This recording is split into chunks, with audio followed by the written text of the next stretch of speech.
انا كتب لي عمر جديد، مش عارفه اقول لكم ايه. والله العظيم انا عارفه ان هو غباء مني، بس احيانا تحس ان الواحد بيعمل حاجه بغشوميه، مش بيفكر فيها، مش منتبه لنفسه، في حاجه غلط في الموضوع. في البدايه نقوله بسم الله ولا حول ولا قوه الا بالله، اللهم صل وسلم وبارك عليك يا حبيب الله. بشارككم يومياتي بكل تفاصيلها زي ما انتم متعودين معايا. فعاوزاك يا ست الكل تحط اللايك الجميل بتاعك وتشير الفيديو في كل مكان، وتصلي على النبي في التعليقات، دي اهم حاجة عشان كلنا ناخد حسنات كده، يعني يبقى لينا كده حسنات، يعني كلنا كده. آم، يعني نقرأ الصلاة على النبي في التعليقات، وكمان نقولها حتى لو مش عايزة تكتبيها قولها في سرك، عشان عارفة ان انت ست سخية وجميلة وزي العسل. بصي بقى يا ست الكل، اول حاجة عملتها اول ما دخلت المطبخ، كنت حاطه لهم بطاطس لاولادي يعني وكده ان هي تتسلق. مش مستخدمه البوتاجاز عادي، يعني بقى عادي. انا بقى نفسي افهم ليه ما بقتش استخدم البوتاجاز والفرن بتاع البوتاجاز، حد يفهمني ليه. المهم ماشي يا روح هقول لبابا. المهم يا اخواتي، سلقت لهم كام واحده بطاطس كده، الصراحه هم كانوا كام اخر واحده عندي في البيت، ويعني قلت خليني بقى ايه احاول ان انا اعمل لهم اي حاجه زي ما انتوا كنتوا قايلين لي في التعليقات على الفيديوهات اللي فاتت، عشان تربط الدنيا معاهم شويه ونخف خالص بقى ان شاء الله. تمام كده، فجبت البطاطس وقشرتها وغسلتها كويس وقطعتها وسلقتها. وبعدين عايزه ايه تيه؟ نعم. ماشي حاضر. بيضه. حاضر حاضر. المهم مسكت بقى كده يا بنات البطاطس وهرستها كده على طول وهي لسه سخنه عشان ما تكرمس كده معايا. وبعدين حطيت عليها ملح وشويه كمون صغيرين، ولا عملتها بزيت ولا سمنه ولا اي حاجه. هي مش محتاجه، يعني مش محتاجه تتعمل بحاجه. انا عايزه اربط لهم الدنيا، يعني مش عايزه استخدم اي مواد دهنيه خالص.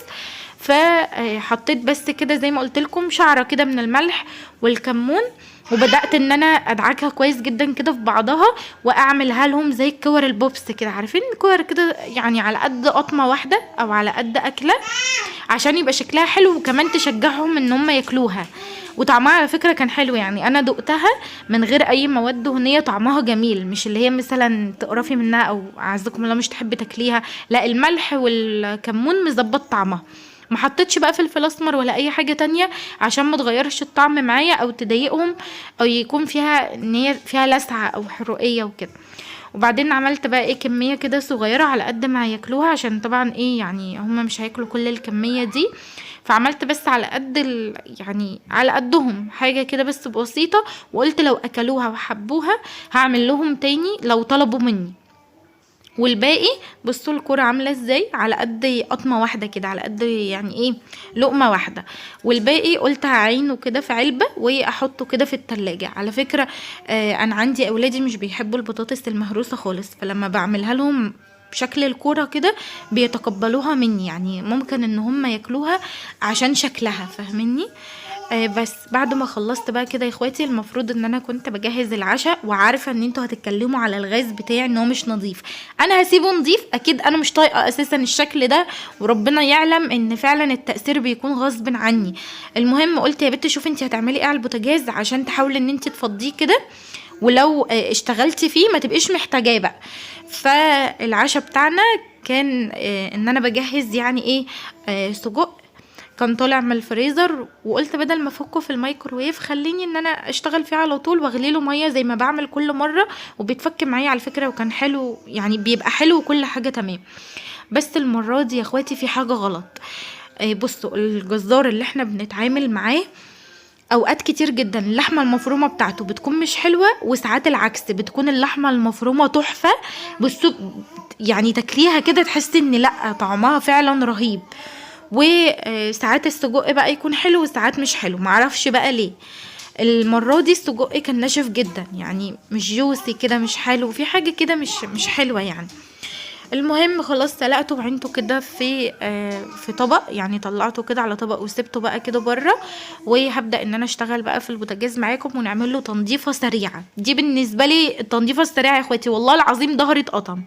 يعني انا داخله المطبخ زي كل يوم بعمل اللي انا بعمله، لو بجهز اكل لو بعمل اي حاجه كده على السريع، واي تنظيفه محتاجه تتعمل عندي، لو عندي مواعين اي حاجه بعملها. ختمت معايا بقى بان انا كنت هروح فيها، انا كنت هموت. انا مت كمان من الخضه، يعني هو انا مش كنت هموت، لا انا اتفزعت من الخضه نفسها. وطبعا انا اللي غلطانه، المفروض ابقى عارفه عواقب كل حاجه انا بستخدمها المفروض اعمل فيها ايه. طبعا موضوع الميكرويف ده انتوا كنتوا محذريني منه كتير قبل كده، بس اختكم غبيه، انتوا هتشوفوا كل حاجه بنفسكم في الاخر وهتعرفوا انا عملت ايه بالظبط. خدي منديل، ما تعمليش كده تاني يا نوتي. المهم يا اخواتي عملت ايه بقى، رحت ماسكه كده البوتاجاز، طبعا شكله لا يسر عدو ولا حبيب، منظره مش حلو خالص، يسد النفس وما يفتحش نفس اي واحده نظيفه ان هي تقف تعمل اكل اصلا. بس والله العظيم غصب عني، قبل ما اولادي يتعبوا كان كل ما حاجه تدلق على سطح البوتاجاز بمسحها اول باول، ولكن ال10 ايام بقى بتوع التعب دول الصراحه ما كانش عندي جهد لاي حاجه، يعني اللي هو انا كنت بقف اعمل الحاجه اصلا بالعافيه. وعايزه اقول لكم ان اغلبيه الحروق والحاجات اللي موجوده دي مش مجرد دهون وخلاص، لا يعني الطرطشه البيضه اللي موجوده على الازاز بتاع البوتاجاز ده عباره عن يعني اما بنحط البيض في اللبانه، احنا عندنا لبانه يعني في لبانه كده مخصصاها لسليق البيض، فلما بحط فيها البيض واسلقه بيغلي جامد قوي كده لو العين عاليه وبيقعد يطرطش حاجات بيضه. على فكره انا بلاقيه مبهدل لي كمان استند التصوير ومبهدل لي السطح البوتاجاز ومبهدل حاجات كتير. المهم يعني ان يعني ايه بيبقى لبن بقى محروق، ميه البيض بتنزل على السطح، بتتحرق بعد كده مع استخدام البوتاجاز كذا مره وهكذا يعني. فالحمد لله ربنا يدينا القوه ونفضل دايما ايدينا في الحاجه ونخليها تشف وترف كده يا اخواتي. طبعا الحاجه طول ما هي نظيفه بتفتح نفسك، بتبقى فاتحه نفسك ان انت تقفي تعملي اكل. انا من الناس اللي نفسي بتقفل لو الحاجه قدامي مش نظيفه. المهم عملت ايه بقى، ده عقاب برضو لنفسي، عشان انا يعني مستحيل هعمل تنظيفه عميقه وانا ما عنديش الوقت لده. التنظيفه العميقه بالنسبه لي او عارفين اللي هو بطلع فيها كل طاقتي كده، بعمل ايه، بجيب البوله وبحط فيها الخلطه بقى السحريه بتاعه البوتاجاز بتاعتنا اللي اكيد كلكم خلاص عارفينها، ولكن دي تنظيفه سريعه. فجبت كده ازازه الكلور وبدات ان انا احط شويه كده على سطح البوتاجاز وانزل بشويه من صابون المواعين، وبدات بقى ادعكها بسلك ناعم. هو تعبني شويه وما كانش اسهل حاجه بالنسبه لي، بس الحمد لله ما سبتش الدنيا تخرج عن السيطره خالص. هو المنظر مش لطيف ولكن الحمد لله برضه يعني ايه ملحوقه، يعني عرفت ان انا الحق دنيتي كده، ما افضلش مستسلمه لوضعي اللي انا فيه دلوقتي. عايزه اقول لكم الفتره اللي انا فيها دي اقسم بالله يا اخواتي انا جايلي حاله كده من الهزلان والهمدان مش طبيعيه، جسمي طالب الراحه. طبعا الفتره اللي فاتت كانت يعني مرهقه، مش بس على يعني العيال زي ما هم كانوا تعبانين انا كمان كنت تعبانه، بس يعني حاسه ان انا يعني ايه تعب الفتره اللي فاتت حالل عليا انا بقى، محتاجه ان انا ارتاح، عندي همدان كسل مش طبيعي حاجات كده. المهم يا اخواتي خليت السطح زي الفل اهو، سطح البوتاجاز بقى بينور، وكمان ما استخدمناش اي خلطات، يا دوبك بس شويه كلور كده وصابون مواعين وظبطنا الدنيا. ونفس الكلام عملته في الارضيه بتاعه يعني جنب البوتاجاز كده في الركن ده اللي تحت الغاز على طول. بدأت بقى ارش برضو شوية كلور وصابون، وقعدت بقى كده ودعكت ونضفت الدنيا وخليتها زي الفل. شفتوا طبعا المنظر في الاول كان عامل ازاي، حاولت ان انا اخد لكم لقطة سريعة كده. العاب الاولاد كانت هنا، كان في بطاطس واقعة مطرح التحمير وحاجات زي كده، وجنب البوتاجاز برضو خليته زي الفل، لانه كان يعني لما بتيجي تحطي بطاطس او تقلي فراخ او تعملي اي حاجة بتنزل يعني زي السيول كده نازلة زيت بقى، بيبقى نازل زيت كده من جنب البوتاجاز. فكل ده خليته معايا بصوا زي الفل كده. طبعا ما اشتغلناش بقى تنظيفه عميقه ولا جوه الفرن ولا ظبط، لا اللي هو على السريع. المهم بقى يا اخواتي انا كنت عاينه الطاسه بتاعه التحمير، طبعا الزيت ده انا ما كنتش هستخدمه تاني، بس كان مركون على البوتاجاز زي ما انتوا شفتوا. انا ما بدخلش اي زيوت الفرن خالص، وللاسف ما بعرفش اعبيه في علبه واحطه على الرخامه مثلا، عشان الاولاد رجليهم على الرخامه زي ما انتوا بتتابعوا فيديوهاتي واللايفات بتاعتي قعدتهم كلها اصلا فوق الرخامه. يعني لو انا في المطبخ بعمل حاجه هاكلهم او اشربهم اي حاجه بيبقوا قاعدين جنبي وحواليا كده، وبيبقوا قاعدين فوق الرخامه على طول، فهم يعتبر متربين على الرخامه اصلا من ايام شقتي القديمه. المهم يا اخواتي فببقى حاطه بقى طاسه الزيت لغايه اما بفرغ الزيت اللي فيها وبغسلها. فقلت خليني بس اركنهم كده عشان ده مش وقتهم، الحله اللي سلقت فيها البطاطس والوك ده. وبعد كده ابدا في العيون اغسلها على السريع. انا مش هغسلها اللي هو بقى اخليها بتنور او ارجع النحاس زي لونه الطبيعي، لا، انا بغسلها بس كده اللي هو انا بنزل الدهون من عليه. ولو العيون مسدوده مطرح لبن فاير عليها او اي حاجه تتسلك معايا واعرف ان انا استخدمها. والله العظيم يا بنات ان انا بدعكها برضو يعني بعزم ما فيا، بس للاسف هي عمرها ما هتنضف كده لان طبعا حاجات محروقه بقى. فمعلش يا اخواتي نعتذر بقى على المنظر ده، هي مش هتنور زي ما انا متعوده يعني.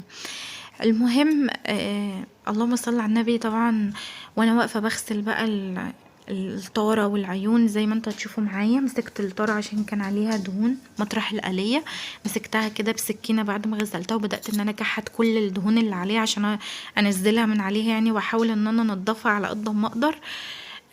لقيت استاذ عمر ربنا يا رب يبارك لي فيه وربنا يحفظه لي، هو واخواته عامل لي كارثه من اكتر الكوارث اللي انا ما بحبهاش. ماشي، وبدات ان انا اسيب الحاجه اللي في ايدي واروح اشوفه. وبعد كده رجعت تاني كملت انا مع حالي ونضفت يعني، وكملت بقية التنظيفة دي. بصوا بقى، المفروض ان انا كنت مستنية بعمر في الوقت ده عشان اكمل باقي العشاء اللي انتوا شفتوه معايا لما سلقت كده السجق. ولكن بصوا يعني انا مش عارفة اوصف لكم انا حالتي بتكون عاملة ازاي لما كنت يعني لما بتكلم معاكم كده داخل. ماشي يا عمر، لما بتكلم معاكم كده داخل فيديوهاتي ماشي، وبقول لكم يعني ان الاولاد بيكونوا معايا على طول مش بعرف ان انا اتحرك منهم. ففي اخت كده عزيزه على قلبي من يعني قالت لي انتي بتتلككي بعيالك، انتي المفروض اللي يكون بيعيق حركتك يعني. معنى كلامها هي لولي، انما اولاد الكبار يعني لو مش عارفه عملت لهم ايه او نيمتيهم او حطيتيهم قدام الشاشه هيقعدوا. اقسم بالله ان هم لازقين فيا لازقه محد في الدنيا يتخيلها. انا لو قايمه من على كنبه الانتريه ورحت قعدت على الكنبه التانية عشان اسيبهم يقعدوا براحتهم لازقين ورايا بيجوا ورايا. فانت بتعرفيش اي حاجه، انت بتعرفيش انا بعمل ايه. انا غالبا النت عندي بيخلص على الفاضي لان هم اصلا بيسيبوا الشاشه ويجوا ورايا في المكان اللي انا قاعده فيه. ويا اختي لو حاولت ان انا انيمهم عشان اعمل تنظيفتي يعني، بص هو عمر كده داخل لي خارج لي عشان بس انا يعني اختفيت من قدامه بسجل الفيديو. اسمعوه. نعم. ايه ده اللي في بقك؟ ايه ايه ده يعني؟ ايه اللي انت حاطه في بقك ده؟ لا هما زي التوأم بالظبط، بل اصعب كمان. وحاضر يا عمر ثواني. وعايزه اقول لكم اللهم صل على النبي بيغيروا من لولي كمان، يعني ان لولي مثلا تبقى في المكان اللي انا قاعده فيه ما ينفعش، لازم يبقوا كلهم معايا. تغيتويا بالطقطق مش عاجبني. المهم يا اخواتي ابو عمر فرحني كتر الف خير وجاب لي الساندوتش ده، يعني هو كان بياكل بره فافتكرني يعني. ماشي، فبغض النظر ان هو اكيد مش هيشبعني لان هو صغير، اللي حصل المصيبه اللي حصلت ده كنت عايزه اسخنه، كان نفسي اكله سخن والله بعد الشقه والتعب اللي انا شفته في البوتاجاز والكلام ده كله. حطيته يسخن في الميكروويف كنت هموت، انا كنت هموت والله الحقوني.